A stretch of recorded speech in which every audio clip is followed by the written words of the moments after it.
the third straight Winston Cup championship for car owner Rick Hendrick.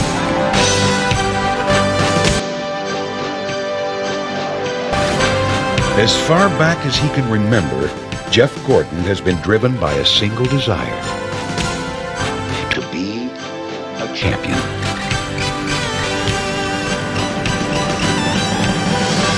Storming into NASCAR, Gordon and his Rainbow Warriors laid the foundation of a dynasty after winning their first Winston Cup championship in 1995.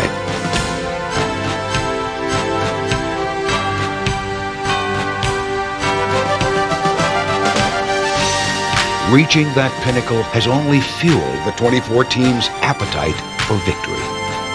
In 1997, Gordon set his sights on his next historic quest: his second Winston Cup championship.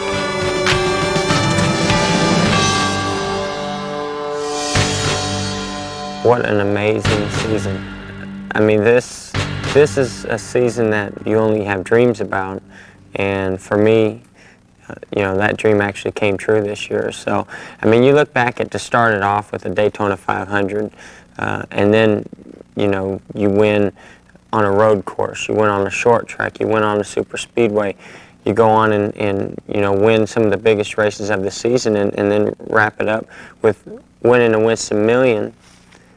And then to finish the season, you're saying, hey, the only thing that's going to complete this season is a Winston Cup championship, and all that happened. All of it came true. The long road to the championship would begin at Daytona. A week before the legendary 500, Gordon would win the star-studded Busch Clash. It was a great tune-up and momentum builder going into the Super Bowl of NASCAR.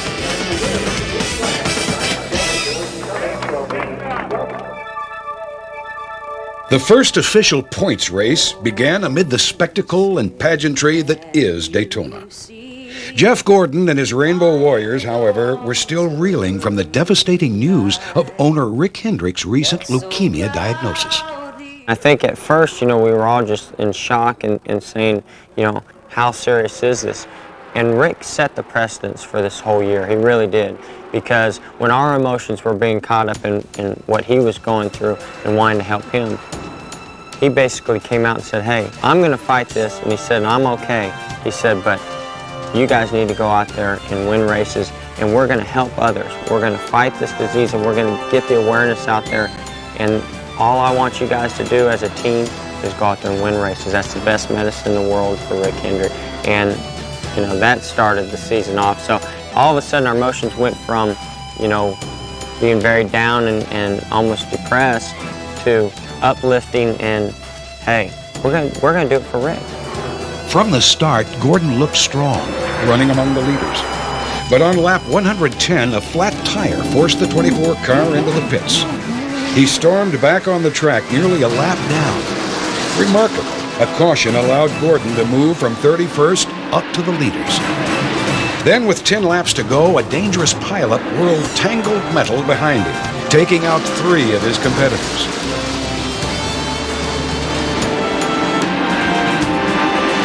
Gordon flew low on the apron, passing Bill Elliott to take the lead for good.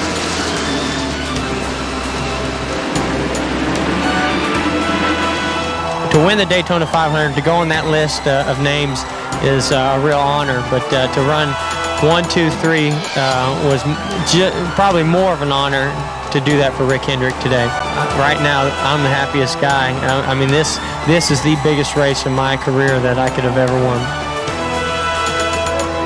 Gordon became the youngest driver to ever win the Daytona 500, the only driver to win a NASCAR race coming from 31st position, and the first driver of '97 to win a crown jewel in the race for the Winston Million. Rockingham would showcase the second race of the season. Although Mark Martin sat on the pole, it was Dale Jarrett who took the spotlight, leading 323 laps. Late in the race, the 88 developed handling problems, and the DuPont Chevy was ready to take advantage, sliding into the lead on lap 350. Has Gordon been holding something back for the very finish today? Jeff Gordon trying to lead. 1 year earlier, the 24 team had finished 40th at this race. Gordon seemed invincible, claiming his second consecutive win of the season. Jeff Gordon wins the Goodwrench Service 400. Dale Jarrett comes home in second. You know, we were just, we never got down on ourselves if we got behind, you know, if we couldn't catch Dale Jarrett or couldn't pass him, we just, you know, never quit trying. And this team has a motto, refuse to lose, and that certainly paid off today, and you can't ever quit trying. The first short track race of the season was one of the year's most exciting races. Jeff fought tenaciously, trying to become the first Winston Cup driver in history to win the first 3 races of a season. Well, I had to race Rusty Wallace really, really hard. I mean, it was pretty unbelievable. We rubbed and banged, and it was pretty exciting. Just as I get my lap back, Ernie Irvin was just sitting there dead on the racetrack, and as I come through here, through the corner, he was just rolling down right in front of me. Well, I just had to get out of the gas just that split second. When I did, Dale Jarrett and Rusty Wallace passed me, and I didn't get my lap back. I went from saying, hey, I got this thing, the caution's out, I'm going to get my lap back, to what happened? It still wasn't a bad day, but hey, I wasn't going to give up until that thing was all over to try to win 3 in a row. After 3 events, Gordon held a 63-point lead over teammate Terry Labonte. Jarrett, Rudd, and Craven finished off the top 5, separated by only 8 points. Jeff felt confident going into Atlanta's Super Speedway after dominating at Daytona and Rockingham. We were very strong. We you know, went up there, led some laps. We were running great. We're in the top 5, and all of a sudden, out of nowhere, the motor blows. And I mean, it's only like, you know, 20 laps, maybe 30 laps into the race. Dale Jarrett held the lead the rest of the day, while Gordon and company settled for a last-place finish. Hey, just can't ever quit. That just shows you those 2 wins, and that 4th doesn't mean anything when something like this happens. So, you know, we're gonna be strong, and we're gonna fight all year long. And these are the things that happen, and we'll go to the next one and get after it. Despite Darlington's intimidating history, Jeff Gordon would attempt to set a record of 4 consecutive victories at this track. Jeff Gordon's in the wall. It wasn't to be. Leading the race on lap 42, Darlington struck. If we'd had radio contact with him, we probably would have said, I'm in the wall. After lengthy pit repairs, the 24 car moved from 13th to challenge the leaders late in the race.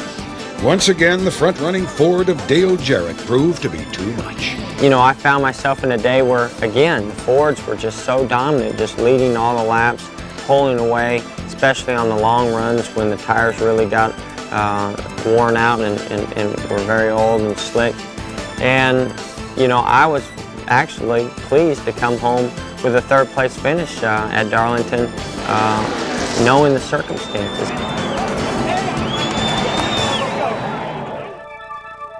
The 6th race of the season kicked off the inaugural running of the Interstate Batteries 500 at the new Texas Motor Speedway, a race that would explode with excitement from the drop of the green flag.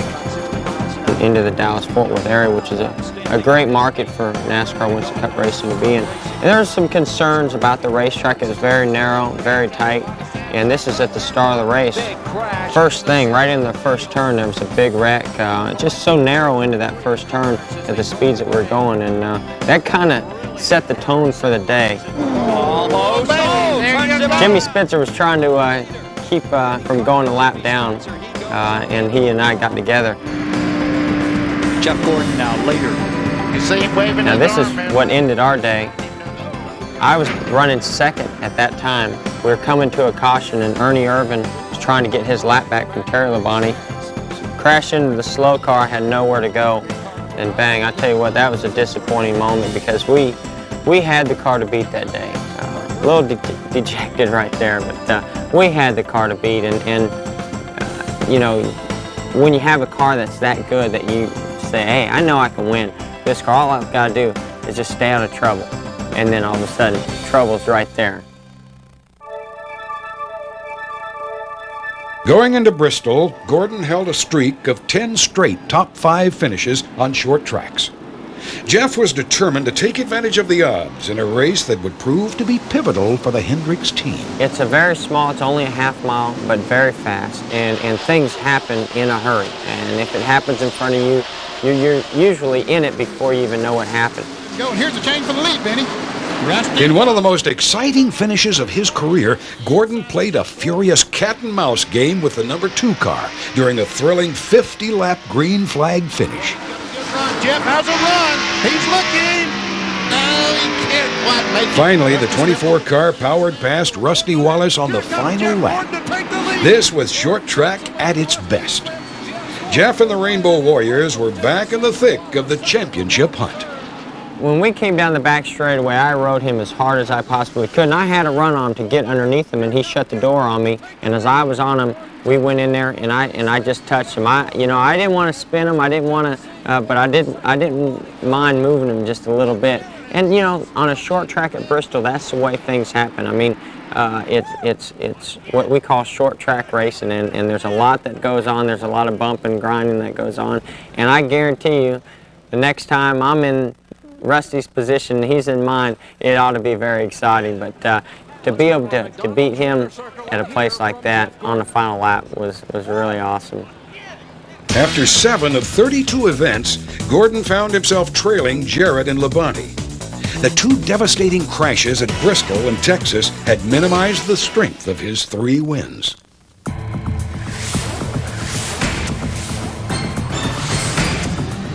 The relationship between Jeff Gordon and Ray Evernham has emerged as one of the most successful alliances in racing history. I think really what it is honestly respect. I think he's the greatest, and I think he thinks I'm the greatest, and we've got that kind of mutual respect. Plus that I really like him. I like to be around him. He makes me laugh. I'm very proud of some of the things that he does, and he's just somebody that I really like to be around. I think he feels that way about me. This team would never be as intense and have the focus that they have, if it wasn't for Ray Evernham. I mean, he is just so adamant about, what it takes to be a winner. And he's a great coach, and he's a great demonstrator to be able to put that kind of incentive in, not only to me, but the entire team. And ever since he and I have gotten together, it's like magic, and he creates, this atmosphere around him with his guys, with the guys on the team, and with myself, that it's hard not to be able to go out there and win when you're driving a race car that he's working on. Ray, it's more than any crew chief that I've ever worked with, plans for things happening that he can't control. And as you can see throughout the 4 or 5 years that Jeff's been winning races, you can see that things don't always go our way. But Ray's prepared enough, the crew's prepared enough, that we can turn a bad situation into a win.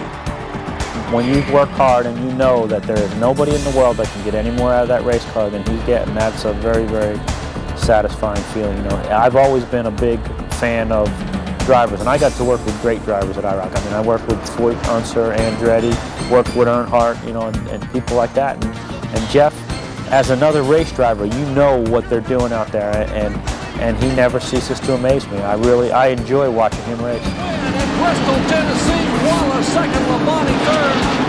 Look at Evernham. He is. Look at him, man.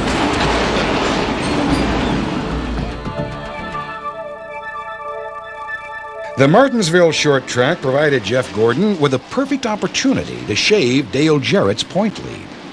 We had really started picking up our short track program, running really well at Martinsville, so I felt very confident about Martinsville.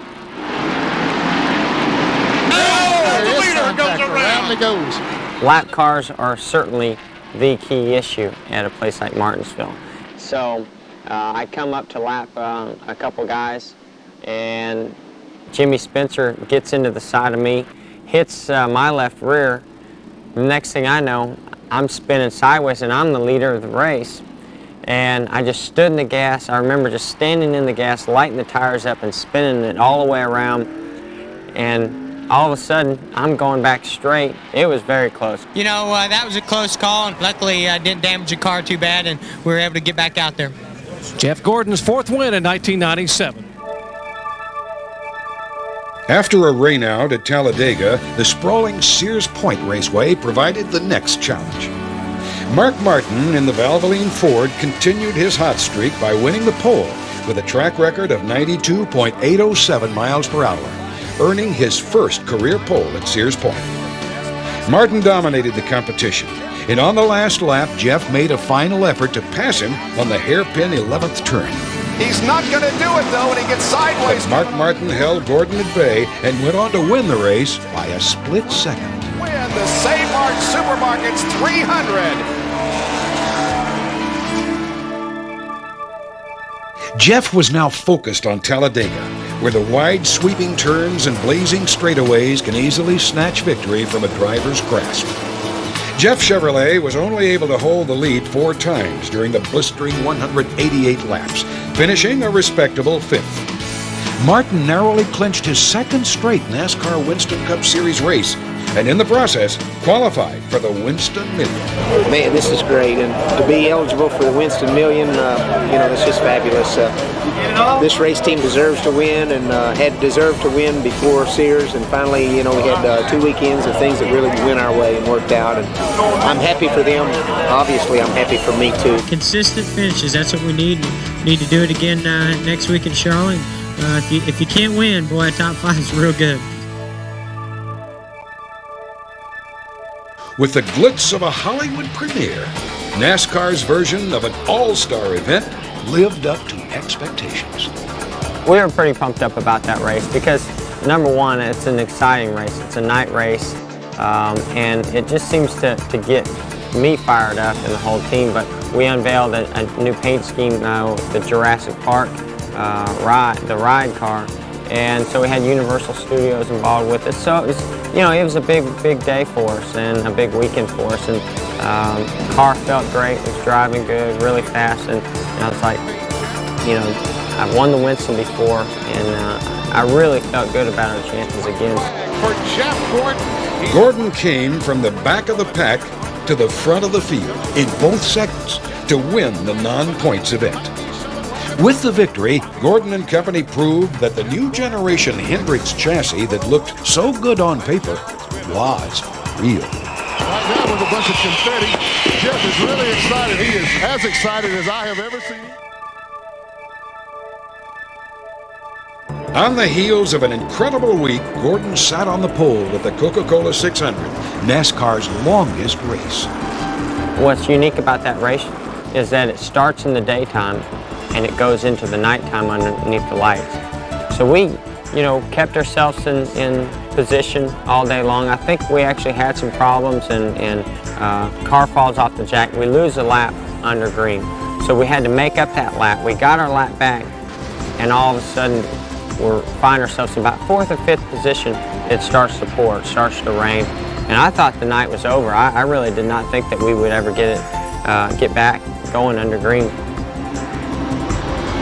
In a controversial rain-shortened race, Jeff had captured his 2nd crown jewel race. The only thing that stood in his way of the Winston Million was his upcoming date with the Lady in Black, Donald. And here we are in Victory Lane, right here in Rick's backyard. Hey, Rick. Hey, Linda. I wasn't thinking that Winston Million, I was thinking, man, what a week. I mean, the Winston, the pole, clean sweep, basically, of the Charlotte events. And then afterwards, I was thinking, hey, Winston Million, now we're talking.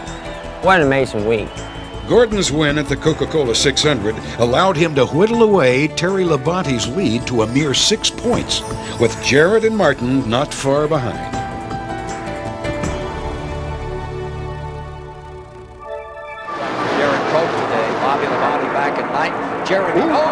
A NASCAR record for lead changes would set the tone for the Monster Mile at Dover. After crashing into Dale Jarrett, the 24 car was forced behind the wall with a busted radiator, resulting in a 26th place finish for Jeff Gordon.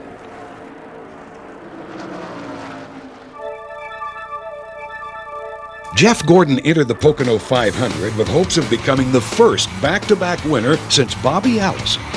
Well, Pocono is a track that you either love it or you hate it. And for me, it's been a track that I really love. And we had a good race car, and things were going very well for us. And then, again, another tire problem. It was a slow leak. I just knew there was something wrong. I started fading, and I told, Ray, I said, hey, we've got some kind of problem, and we're going to have to come in and change tires. I think it's a tire, maybe a cut tire or something. He's down and away. We had to come in and make an unscheduled pit stop and got out of sync with everybody and almost lost a lap. We got back into the race, basically, and got the lead back, and went on to win, I guess, like our 6th race out of like 13 races, and I mean, that's amazing to me. Every time I pull into victory lane, I'm more and more amazed that we've actually done it. And even as much as we have won this year, it's still pretty shocking because this is very competitive, and you got to have just a perfect day going your way. And lately, things have been falling our way.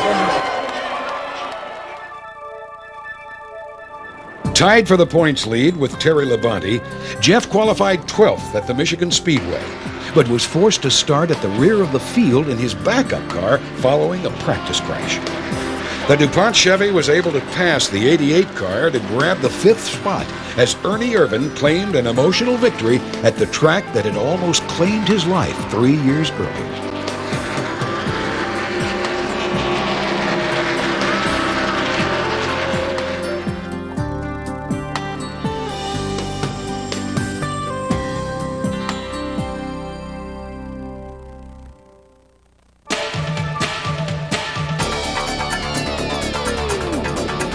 The California kid returned home for the debut of NASCAR's newest speedway.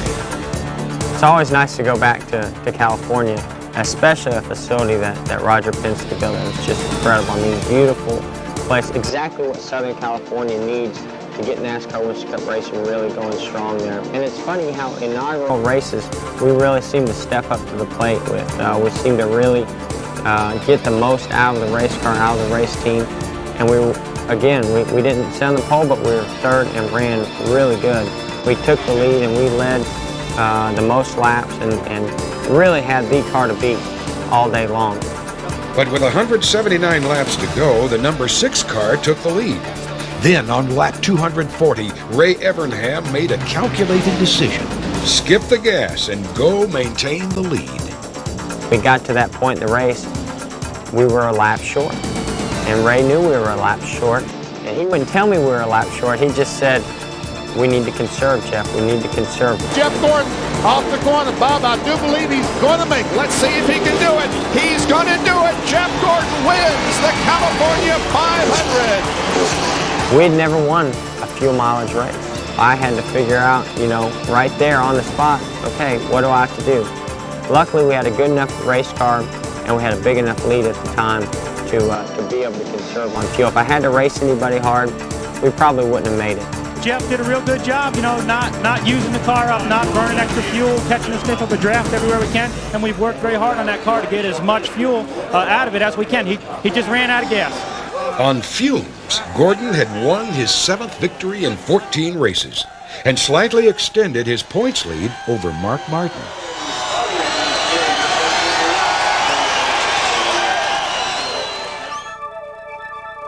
The 4th of July weekend at Daytona would prove treacherous for the DuPont team.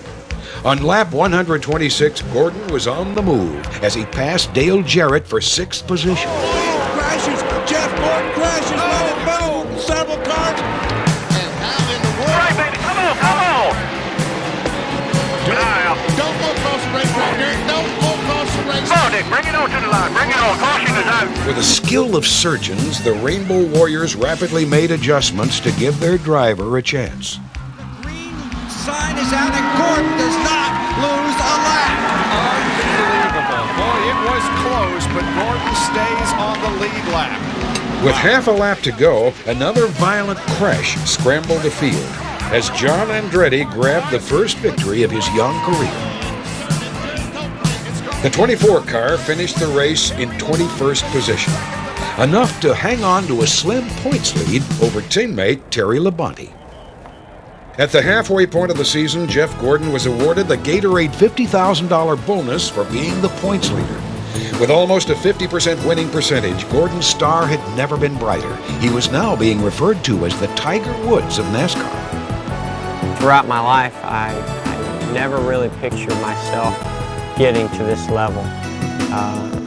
I mean, people around me would tell me, you know, hey, you're gonna go on to do great things, and you're a great race car driver, but you have no idea, you know, what level you're going to get to and what kind of great things are going to happen. And I guess I just never looked that far ahead.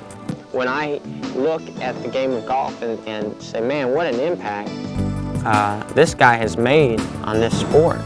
I'm following it and following him all the time, and then I turn around and somebody says, hey, you're the Tiger Woods of NASCAR Winston Cup Racing. You know, I have to take a step back and think, you know, is that true? Is that possible? It's very overwhelming and very humbling because, you know, you don't expect things like that to happen in your life. And one thing I never thought racing would do would bring me to that level as an athlete, to a level of possibly an NBA or an NFL player, and that's exactly what the sport is doing right now, and it's fun. It's exciting to be a part of it, but it's also a lot to put on somebody's shoulders. The 8th victory of the season for the 24 team was not to be at New Hampshire. Well into the race, Gordon complained of severe looseness. A cut tire turned out to be the culprit as the 24 car went 2 laps down and finished 23rd on a day reserved for Jeff Burton. Wins the Chimney Moon 300 Dale Earnhardt. You know, right now we're right where we need to be. I don't think you're going to see anybody get a big lead, and it seems like whoever does falls right back. So, you know, it's going to come right down to the end of the season. It's going to be exciting, and it's going to be a great championship. At Pocono, a 2-car duel emerged between Gordon and Jarrett. But for the second time in 3 years, number 88 emerged the victor. Good job, DJ. Well, we wanted to make sure that everybody knows that we're not giving up. You know, we may be behind a little ways, but we're not going to quit. We figure our best shot is to win the rest of them and see what we can do from there. And these guys come to win every week, and this week everything went our way. In the midst of a 3-race slump, the Hendricks-DuPont team would try to get back on the winning track at the famous Indianapolis Motor Speedway. With 56 laps remaining, Gordon was chasing Jarrett for the lead. Robbie Gordon slammed the wall, forcing a caution. As the leaders pitted for fuel, the unexpected happened. Still, Jarrett will win off that battle on pit road, but they've got to fall in behind all these cars on the racetrack. Mark Martin has to follow the 99 car. And Ricky Rudd stayed on the racetrack, chose not to pit. He will be our leader when we go back to green flag. The gamble paid off, bringing Rudd his second victory of the season. With 13 races remaining, Jeff Gordon maintained his points lead over Martin and Jarrett. The season was shaping up to be a 3-man race. The road course, one of the few challenges left to conquer for this young driver.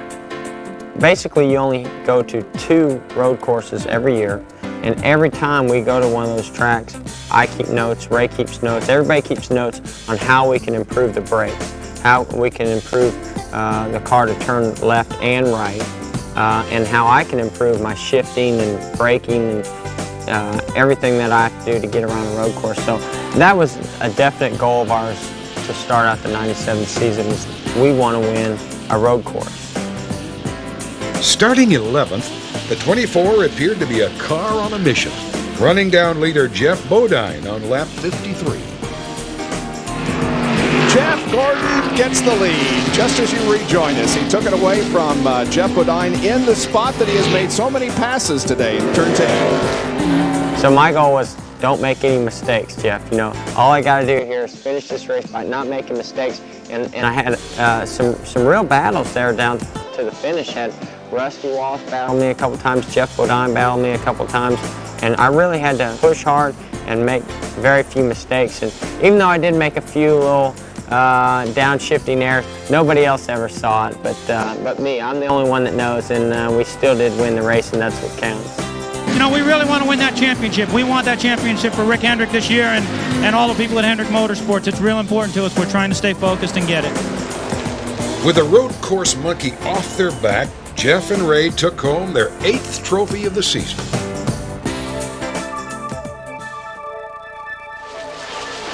The 21st race of the season at Michigan would have Mark Martin's name written all over it. The Valvoline Ford came from 2 laps down on lap 169. Watch this, gang. Whoa! See ya! Martin comes off with the lead. Passing 2 laps down. Martin emerged with a victory, had new life in the championship hunt. Oh, man. I want to win this thing so bad. Now I think I know how that kid feels on Sunday a lot. I had the car today. He's usually got the car, but we had the program today. We had the fuel mileage. We had everything we needed to win this thing. At Bristol, the DuPont team knew the safest spot to be was in the lead. But on lap 245, it wasn't safe enough. Oh, Jeff Gordon slides up the hill and loses the lead, and there he stands. And hits the inside wall hard, and so does Jeremy Mayfield. The fury of a short track forced the battered Chevrolet behind the wall for lengthy repairs in front of a less than sympathetic crowd. Typical Bristol, it's just the way it goes with lap cars. They're fighting so hard to get back on the lead lap, and it's unfortunate. You know, you think the best place to be is up front, and it normally is, except on those restarts. Those guys are wild. On a very costly night, Gordon finished 35th, losing not only the race, but the points lead as well.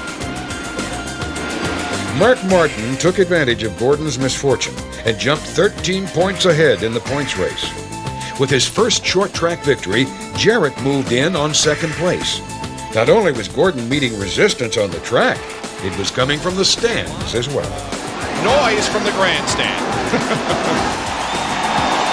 What I've come to realize is that it just shows everybody just how loyal these fans are to their driver, to their team, and now to the sponsors even, or the manufacturers. And that's exactly what happened this year, is that every time those people were booing, they were basically being just as loyal as my fans were being to me, but they were being that loyal to their driver, to their team. And so, you know, you certainly can't knock them for that, and that's what makes NASCAR Winston Cup racing so unique and so special. The Hendricks DuPont team now stood at the brink of history. The prestigious Daytona 500 victory and the emotional win at the Coca-Cola 600 had brought the 24 team to just a win away from taking home the Winston Million. Only once in the rich 12-year history of the Million had a driver captured 3 of the 4 crown jewel races and won the prize. He's got $1 million up for grabs, and one guy from nearby started, and oh no! An engine, it looks like it's gone away on Cale Yarbrough. And look at Elliott go down on the apron trying to get around. Bill Elliott with some very anxious moments. Fortunately for him, the entire field. From that day on, he was $1 million Bill. Only 3 other drivers had ever earned the opportunity to win the million. And every time, the lady in black would not be taken. Oh, he's in the wall! Jarrett is in the wall! I think Brett was done. Now it was time for Jeff Gordon's date with Darlington. The pressure was mounting. When you have someone of his stature that is capturing the attention and raising our sport to another level as he is, he's going to bring in even more media than what we had last year for our opportunity at it. So I think that if Jeff plays it right, he can have a lot of fun, but with the attention that he gets anyway, he's going to have a tough time with that. The last young guy that came down here that had a chance to win the $1 million, who kept him from it? Yours truly. Now, if we came down to the end of that race and it was just me and him, you can believe one thing, he'll have $1 million worth of trouble on his hand. The climb would get even steeper as the 24 car qualified 7th on the starting grid. Then even more problems at happy hour. They're just practicing, but Gordon gets the car about 30 degrees sideways, touches the left rear tire on Schrader's car. It was just 6 inches from disaster for both those cars. Could have been $1 million moment right there. Finally, race morning at the Mountain Dew Southern 500. Another chapter in the history of the Winston Million will be written today. this is probably the racetrack where there's two races going on. The drivers have to race each other, and they have to race the racetrack also. So there's a separate race going on there. If they got to pay attention. The walls are just pretty close to them because you know where the groove is.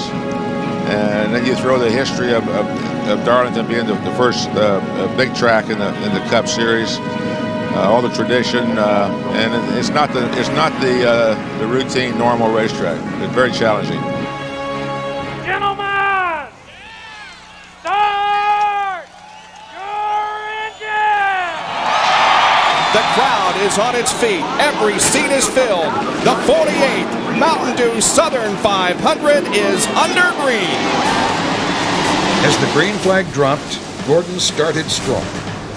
Soon he was charging hard to grab third place, behind Dale Jarrett and the leader, Bill Elliott. But only 38 laps into the race, Jeff's Monte Carlo began to run very loose. It was the first of many challenges that would arise. All right, bud, you're running a pretty good clip there. Is the looseness all the way through or just exit? Pretty much all the way through. I'm doing all I can right now to hang on to it.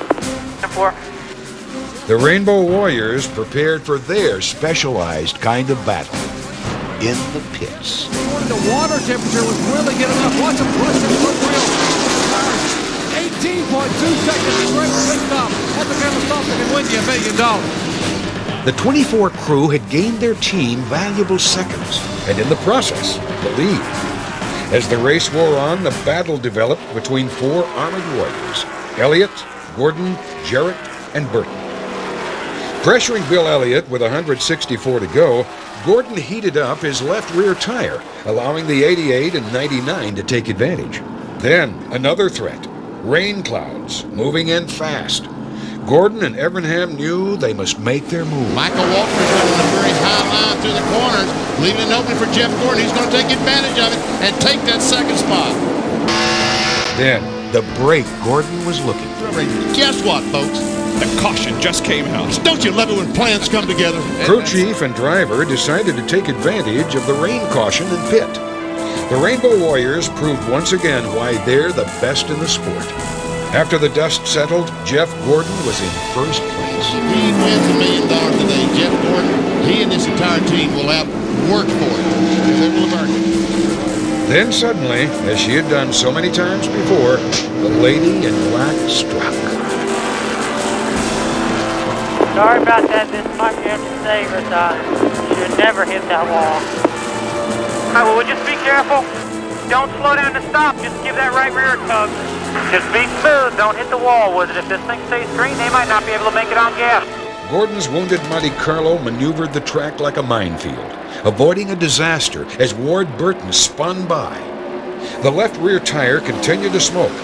With 25 laps to go, Jeff will try to hold on. Assistant crew chief today watches Jeff Gordon go by. Young man looking for a bone marrow donor.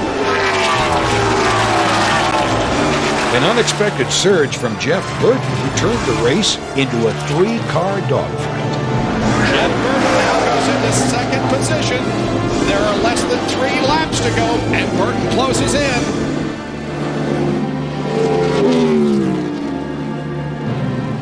Here he goes. Look here. Oh, they make contact. Oh, and they make contact.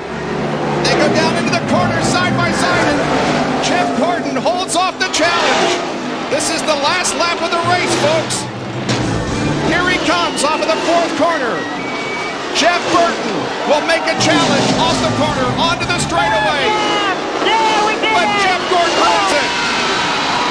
Holy cow. Jeff Gordon had reached a new milestone in his remarkable career by winning an unprecedented 3 consecutive Southern 500 victories. And in the process, the Winston Million. This is a moment in racing history right here. The car has made it to victory lane. Gordon's victory not only propelled him into the history books, but back into first place in the point standings.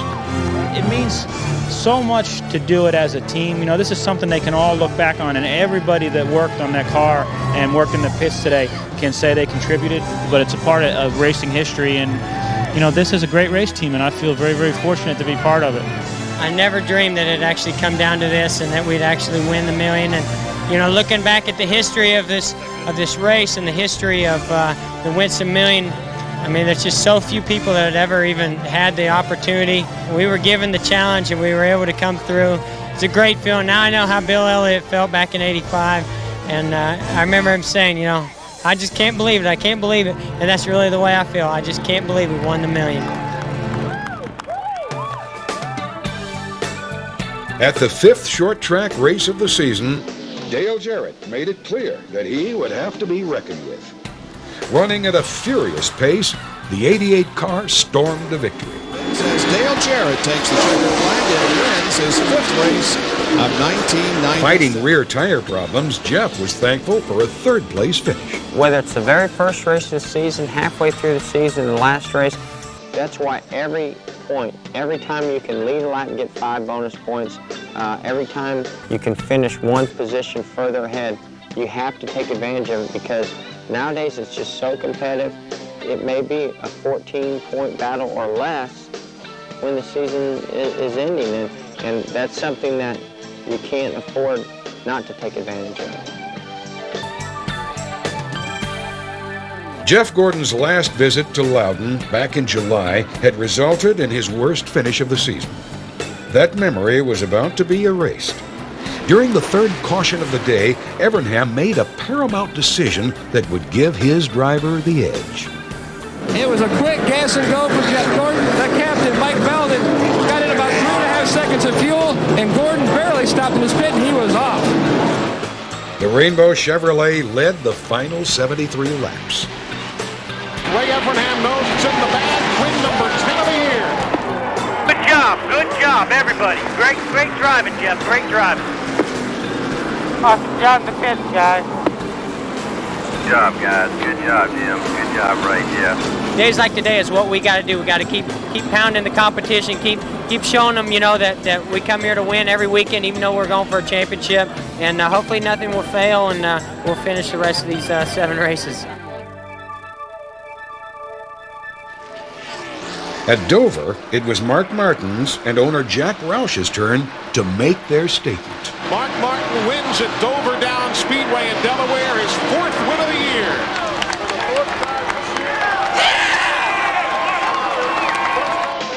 With 6 to go, points leader Jeff Gordon had become the first Winston Cup driver to earn back-to-back 10-win seasons since Darrell Waltrip in '82.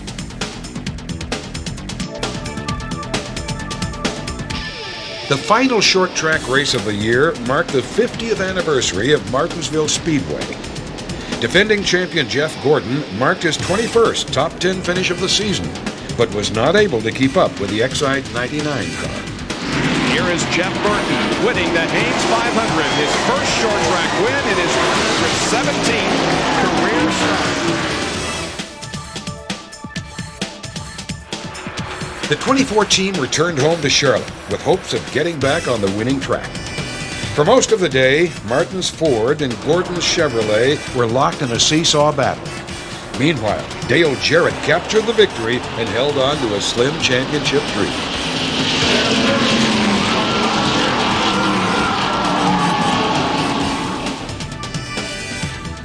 With 4 to go, it was imperative that Jeff and his team avoid one thing: total breakdown. Basically, we run along there in 5th place, but we have about 20 cars behind us, and all of a sudden I blow out a left rear tire in front of everybody. And your initial reaction is save the car, and then as I'm spinning around, now I'm thinking, wait a minute, now I've got 10, 20, however many other cars being caught up in this wreck also. When the dust settled, I looked around me because now, you know, we're in a championship battle here, and I'm like, this basically could change everything about this championship. And as I look around me, I don't see the 6 or the 88. Had they not got caught up in the same wreck, and had we not got the car back out there on the racetrack when all that happened, we wouldn't have won the championship. The Rainbow Warriors patched up the DuPont Chevy, salvaging a valuable 35th place finish.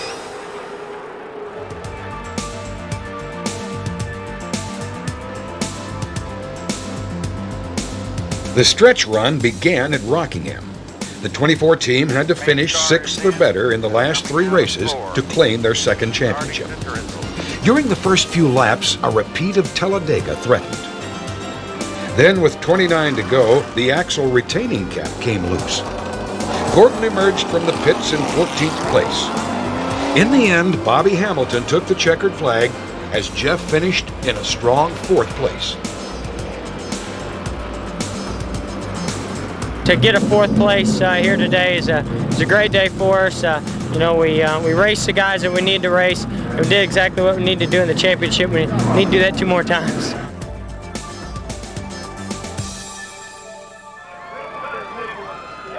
Deep in the Arizona desert, 3 challengers prepared for their next to last contest in the battle for the Winston Cup trophy. We're sitting there running in the top 5 most of the day. All of a sudden, now we're finding ourselves getting toward even closer to the front. We take a shot at taking the lead for the first time of the day with Rusty Walls. At this time, Dale Jarrett is almost about to go a lap down. He's in front of us, tail end of the lead lap. He takes off. We don't see him again, and all of a sudden my car starts fading. Oh, he's in real trouble now. Trouble. Gordon in trouble. Gordon had cut his right front tire, emerging 30th and 3 laps down. But this time, Dale Jarrett has not only taken off, he's caught up and taken the lead of the race and is checked out. The 88 car went on to lap the field for a convincing win. The Rainbow Warriors and Jeff Gordon would have to fight for a 17th place finish. That was probably the hardest I've driven all year long, was to make up all those positions and to get, you know, as close to those guys as I could so I didn't lose too many points. But certainly changed the outcome of the championship heading into the final race of Atlanta. By virtue of his win, Dale Jarrett moved into 2nd place, tightening the screws on the pressure-packed points race. Mark Martin dropped to 3rd, trailing Jarrett by just 10 points. The season finale at Atlanta Motor Speedway would determine the 1997 Winston Cup champion. We had tested there and tested fairly well, but knew that the Fords and the Pontiacs were basically the cars to beat. And we knew that we only had to finish 18th or better, but that's not always easy to do. The adversity that had plagued the 2014, the past 5 races, would continue. In a freak accident, Jeff was warming up on pit row when he lost control, smashing into Bobby Hamilton. And I couldn't believe what was happening. I mean, it just seemed like slow motion, the car spin around. I said, I'm gonna hit him, you know, and I was just praying that it's not gonna tear his race car up or hurt him, and that it's not gonna tear my race car up so bad where we're not gonna be able to get it back out. But of course, you take a 3,500-pound car, you slam it into another 3,500-pound car, it's gonna do a lot of damage, whether you're going 40 miles an hour or what, and it did. And I mean, I was in such disgust, just couldn't believe. I wanted to pinch myself and say, please tell me this is a nightmare. The Warriors scrambled to roll out the backup car and switch the engine. Not only was Gordon qualifying with an untested race car, the oil tank had been overfilled, spilling excess oil on the track. When I came back around trying to make my qualifying run, drove back in my own oil and about spun out and almost lost that race car. And at this time, we have another race car coming from Charlotte to Atlanta, just in case something happens with that one. So, I mean, it was just about one of the worst days, you know, in my career on the racetrack that I'd ever had. The DuPont Chevrolet pulled into 37th position on the pole. We got 500 miles and 3 hours to move up slowly. We'll let them guys get all themselves sorted out, and then we'll start to find us a groove where we can get by. 10-4. 10-4. The last race of the 1997 NASCAR Winston Cup season, the Napa 500.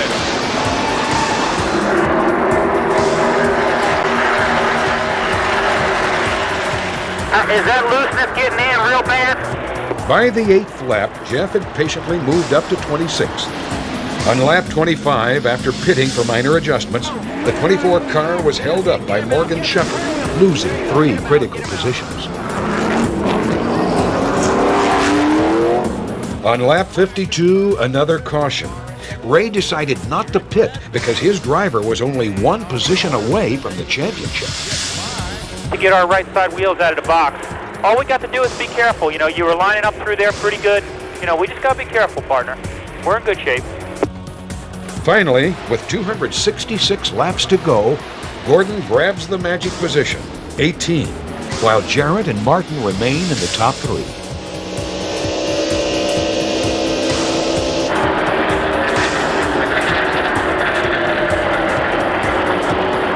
Jeff, haul it around and pit, partner. Haul it around and pit, pit, pit. Haul it around and pit, pit, pit.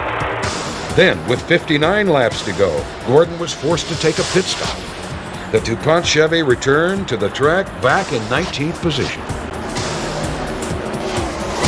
With 25 laps to go, Mark Martin holds the lead. Dale Jarrett claims 3rd, and Jeff Gordon clings to 16th position. 14 laps later, Bobby Labonte takes the lead, allowing Gordon some breathing room. With 3 to go, the 88 makes its final move. Dale Jarrett goes to 2nd, Martin back to 3rd. In 17th position, the championship was 1 lap away. In the end, Bobby Labonte wins the battle, but Gordon wins the war. Gordon is going to win his 2nd championship. Way to go, guys. That's what I wanted to do, but we got it done. All right, way to go. Great way to cap off a long and hard season. You know, my congratulations to Jeff Gordon and the Rainbow Warriors, and I want to say hi to Rick and Linda. I know it's been a tough year for him. You know, a lot of emotion. It's nice. You know, certainly not the way I kind of want it all. You know, I hate to run this bad and win a championship, but thank God that we won it. And it's been a long, hard year.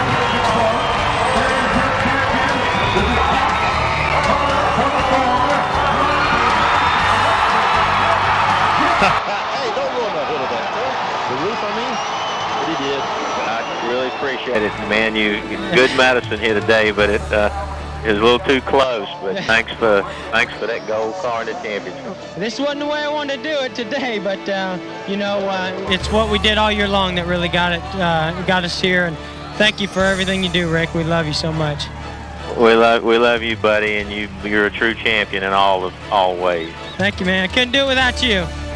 This is an enormous honor to be a contender, and to be able to go out there and race to win like that means everything in the world to me, because I've raced for the back before too, and it's a lot sweeter when you're racing for the win. We did want it really bad. We worked hard all year, you know, and when you struggle this hard, work this hard, not that those guys didn't, everybody worked hard, and it was a great championship deal, but it would have been really nice to have had it this year. Just hate to have to wait another year, but we'll be back next year.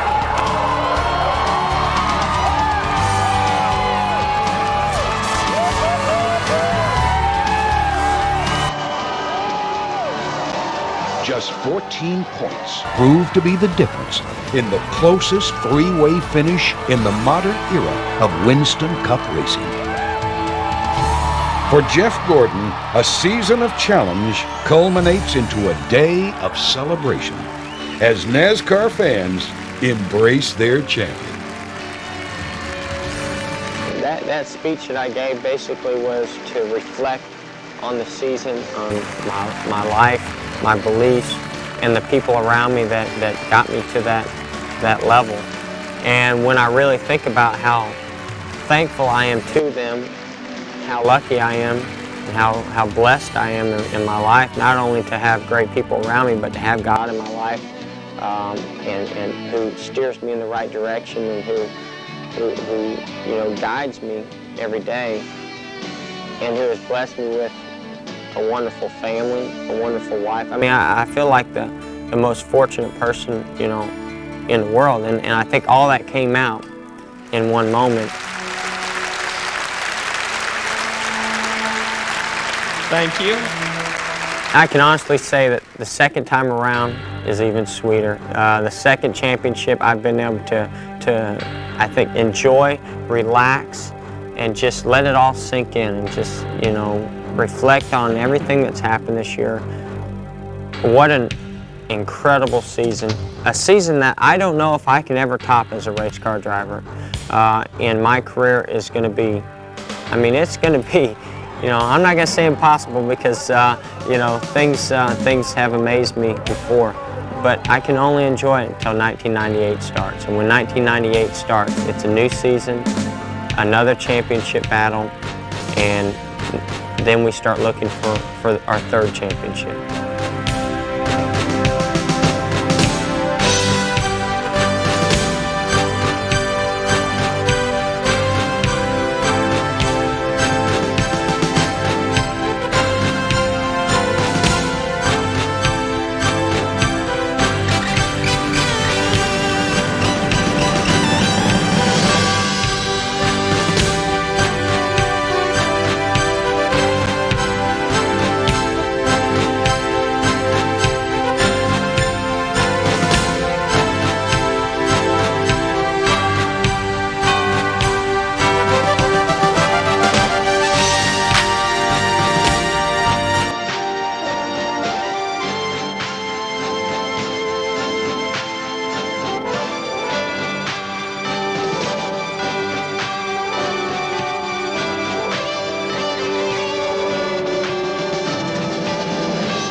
You're a true champion, always.